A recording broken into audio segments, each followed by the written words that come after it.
Hey everyone, Brian Von Vier here. Last time we were talking about how you, yes you, the players of any TTRPG group can make your DM have a little bit more fun. Well, it's time to flip that around. So, as a DM, how are you going to make sure your players are having fun? Leave some comments down below letting us know how you could get the job done. Now, part of the method is to not give them what they want, but also make them earn it. To have them work towards it. Not too much, of course, because 5th edition has decreased it a lot, in some aspects too much, if you ask me, to make things easier. Think of a story. The build-up, the hardships, and the earning of the eventual victory are just as important as that victory. And it's not, add enemies stronger than the heroes, about this many pages of that uphill battle. And now they're rooting for the heroes. It's making the journey as fun as the destination, and not just difficult or long. But also not easy. That includes you, plot convenience, or too short. Sometimes I see that DMs will give way too much money, too much loot, and too much success rate, and inspired ideas go-aheads, thinking that being so generous will increase the player's enjoyment. And it might, for a while, but like a child unwrapping Christmas presents, or nowadays people scrolling through TikTok to find that one video out of 1,000 they like, such an overload of gifts leads to most of them being forgotten the next day. In your D&D adventure, don't have your level 1 character already meet kings and save cities. That sort of thing is something that level 5 to 8 characters should be doing. Don't give your level 3 characters magical weapons, that's too early and will make a lot of tricky foes less terrifying. When you've been saving villages for so long, the big city is a big deal. When your magic sword cuts through demons and undead that were previously so annoyingly resistant to non-magical damage, it's great to see how those creatures are now fodder to you. The players wouldn't enjoy it as much if they've never experienced such creatures in their true terrifying to common soldiers form before carving them up with ease. So, don't forget to make the players feel like they're achieving things and working towards things, rather than just increasing numbers in an otherwise stagnant game. I'm not sure which of the two possible questions you're really asking, so I'll just answer both. So, question 1, how do I tell if my players are actually having fun? Well, they're engaged with the game, they're excited to show up, they make showing up a priority. This sort of depends on the group of people. Some are boisterous and some are quieter. Some laugh, some get serious. You have to know the dynamics of your group and then watch for the signs. Now, how do I ensure that my players have fun, as another question?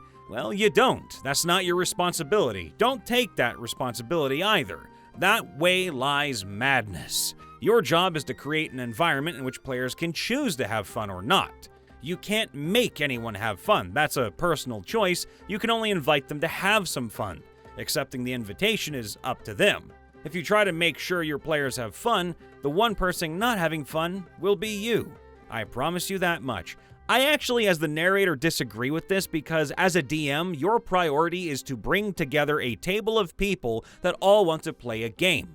You, as the DM, accept the responsibility of being the fun maker because, well, honestly, you're the one making the story. Now, it is down to the players to catch on to the plot hooks or to decide whether to go left or right, but in the end, it's up to you to make sure they're on track. And if they all fall apart, well, it's not always your fault, so don't blame yourself for that one, because sometimes players will do what they want to do no matter what, and no matter how hard you try, it might just end up a flop. So, I would disagree with that take a little bit.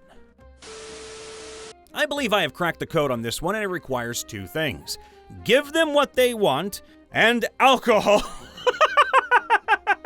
Okay, in regard to the first one, don't make the mistake of creating this huge overarching plot before you even start the session. Yeah, you might have a great idea, but the rest of the party might think it sucks. It's best to ask them before the session starts what they kind of want to accomplish. Do they want to be a part of an assassin's guild, take over the kingdom, be vigilantes, take on hell itself, become gods, etc.? Now, the trick to moving on from there is making them earn it. And while they are earning it, inject different plot paths they can take to get there. Now, don't get upset if they don't want to go down a certain path, just keep giving them options. Exactly. Try to be creative as well as surprising as you lead them down their chosen path. PCs are heroes, and like every great epic, heroes have to fight through adversity. controversy, drama, surprises, and most importantly, there needs to be one great nemesis. It's your job to provide all of that as they go down their chosen paths to reach their goals. As for the second thing, of course, alcohol is a great social lubricant for any get-together, even D&D. The key here is to make sure they don't drink too much that they can't roleplay or that they throw up all over your couch. Yeah, that's happened to my poor couch here before. This is a PSA about crack. No, I'm sorry, Paul Rubin, this is not about crack. Well, what am I doing here? Don't worry about it. Anyway, we here at MrRipper do not recommend the idea of drinking at the game table. We've all had too many instances of people getting drunk at our tables and becoming a problem. Just saying. Drinking and thinking don't often mix well, and TTRPGs require a bit more thinking than most games. Be responsible. This is a message from Bri and the guys at MrRipper. Here's the first secret.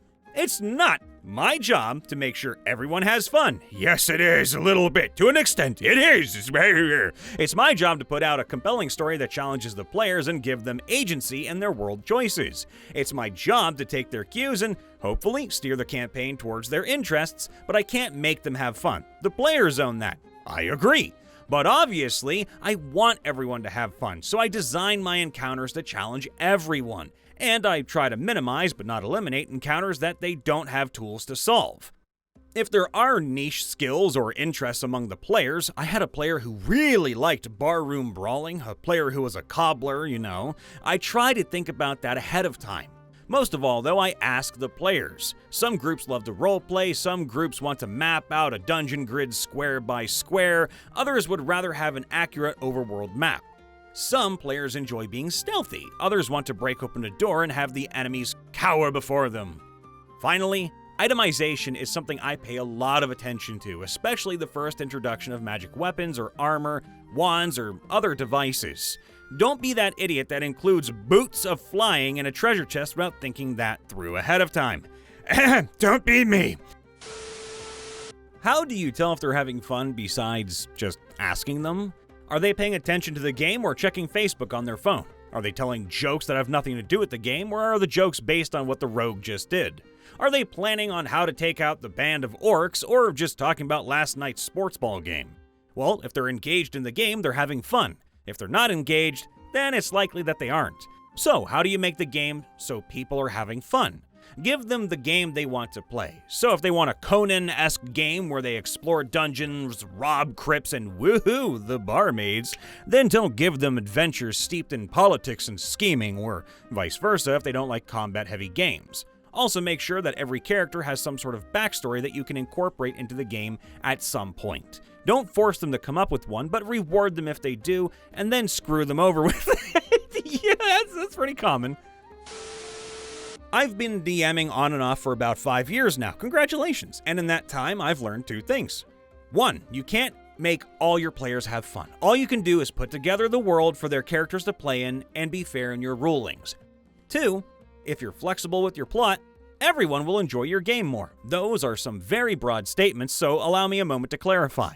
First, that statement that you can't make your players have fun should be obvious. It's like the old adage, you can lead a horse to water, but you can't make him drink. Exactly. Players have free will to play as they wish, and not every player is going to want the same things from your game. Some players want to focus more on combat, some want to focus on social interactions, and others actually want to dig into the lore of the world and learn about its history. Each group of players can have completely different focuses and wants in a game. One thing you kind of need to do as a DM to ensure your players are actually having fun is to figure out what your players are looking for and make sure to include that in your game.